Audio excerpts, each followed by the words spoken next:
everybody, and welcome to this week's episode of Some Notes About Music. Today I'm going to be teaching you how to identify some of the notes on your keyboard. You might have an old keyboard sitting in a closet or an upright in the hallway, or if you're lucky enough to have a grand piano in your house, and maybe it's not being used and you didn't know how to approach it. Today I'm going to take a little bit of the mystery out of how to identify some of the notes on your keyboard to get you started with playing something and teaching your kids how to play some simple songs. And what's great about being able to actually identify the notes and then be able to read music is you can pick up any type of music and read it. It could be classical, something like Mozart, something like that, or something as simple as Twinkle Twinkle. But the more you know how to read and play on your instrument, the better it's going to sound and the more enjoyment you're going to get out of your instruments. So today what I want to do is teach you how to identify your C, D, and E's all across your keyboard. Because luckily with music is a very mathematical thing, and so it repeats. There's tons of patterns that repeat and make sense once you see it as a whole. So even though you might look at a keyboard and think there's so many different notes, there really aren't that many. And if you remember in a previous video, we went over the fact that in music we only have 7 different letter notes. We have A, B, C, D, E, F, and G. That's it. There's no H, there's no K, there's no R, X, any of that. So that already is great because we're limited to those 7 notes and variations on those 7 notes. So the first thing I want to do is show you this diagram of a keyboard. And regardless if you have a 49 key keyboard or a 61, 76, 88, I have a full-size keyboard here, where you have a grand piano or even a small kid's keyboard that has smaller notes and keys, it really doesn't matter. They all function exactly the same way. That's what's great about music. It's the same regardless of what instrument that you're playing. Notes are notes. So on your keyboard, you're going to notice, now we're going to take a look at the black keys, that the black keys repeat in patterns of 2 and 3 black keys. So we have 2 black keys followed by 3 black keys, then 2, then 3, then 2, then 3, then 2, and 3, and so on. It just repeats over and over again. Now, your specific keyboard might have a stray 1 black key on the left side, or maybe 1 stray black key on the right.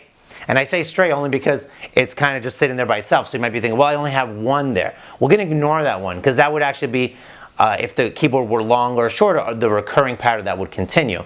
So to not throw us off in what we're doing today, we're just going to ignore if there happens to be 1 by itself.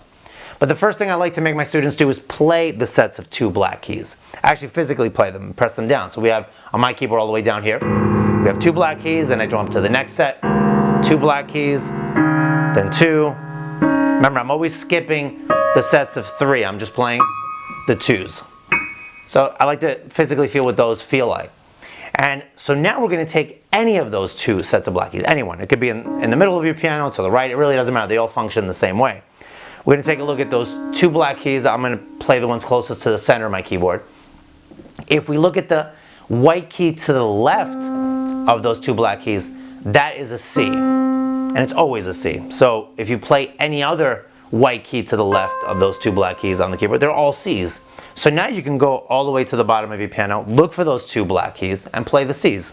We have, on my keyboard, I have 1 C, 2 C's, 3 C's, 4 C's, 5 C's, 6, 7, I happen to have an 8th one here.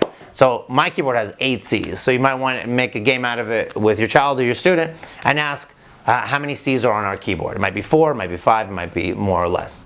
And now if we go in the middle of the 2 black keys, we come to D, right? That would make sense because we had C on the left, and sandwiched in between the 2 black keys is a D. So now we can go and find all our Ds. 1, 2, 3, 4, 5, 6, and 7. So again, in between those 2 black keys, we have our D. And now to the right of the 2 black keys, I know you guessed it by now, we have our E's, right? So we can play our E's. We have E, E, E, E, E. So there you have it. We have our C's, our D's, and our E's. And that covers about probably 40% of the white keys on our keyboard, right? We'll take a look at the black keys in a future lesson. But for now, I just want you to know your C, D's, and E's, and the fact that you could identify it on any keyboard, any single electronic or actual acoustic piano.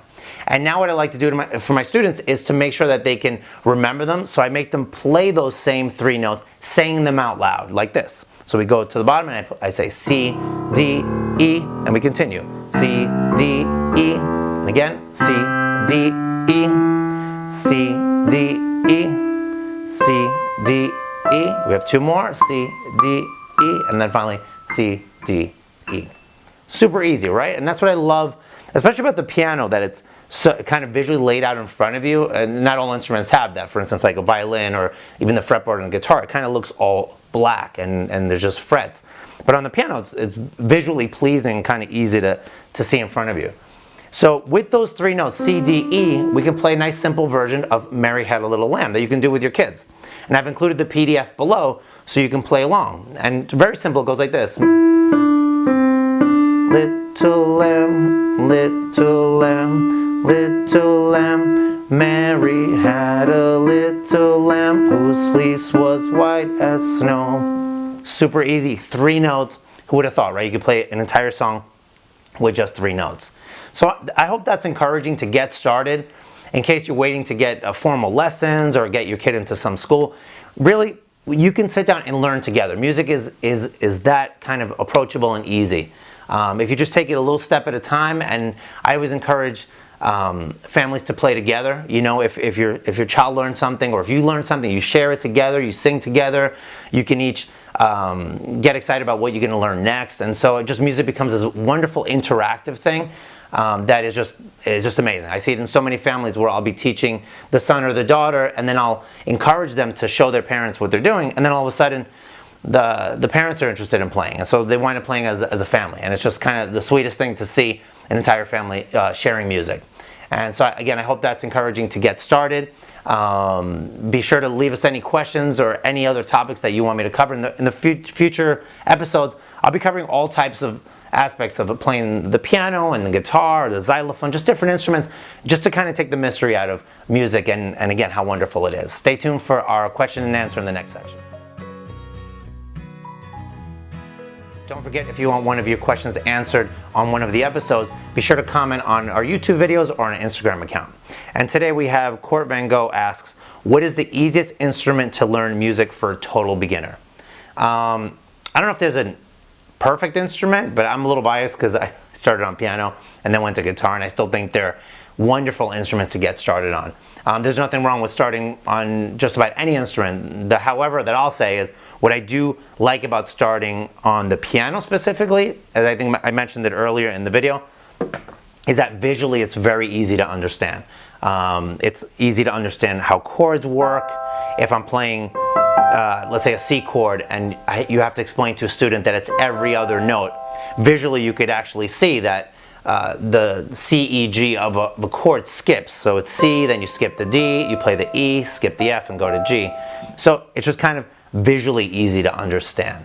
As opposed to, again, if you're playing the oboe or the clarinet, or you start on the violin, again, they're all beautiful instruments, but visually it's not as easy on a dark fretboard with no frets of a violin to explain the concept of how theory works.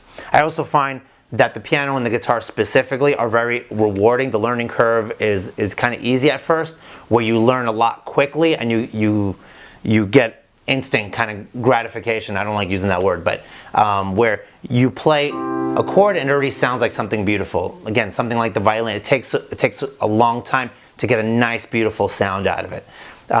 Also, too, on the piano, if I press a C, it'll always sound like a C. Doesn't matter if I press it, soft or loud, it'll always sound like a C. Again, a violin or a cello or even a wind instrument, you have to kind of get everything right. Your breath and the fingering and where you're placing it also will sound out of tune or flat or things like that. So I would recommend, just for ease and for kind of the enjoyment of the player, to see if they're enjoying music, whether it's an adult or a kid, maybe start off with a piano, right, or a guitar where you can strum chords and sing, and that would get them excited about chords and scales and things like that. And then I find that it's a lot easier to transition to another instrument. I find that a lot of students go from learning the basics on piano and then transition really well to other instruments in the orchestra or a solo instrument. So I hope that helps. Be happy to hear what you guys think or what instrument you started on. It's always interesting to hear everybody's story and their musical journey. So I know we all have a different one, but I hope that helps. Keep the questions coming. Don't forget to subscribe to us on YouTube and on Instagram. and we'll see you again next week.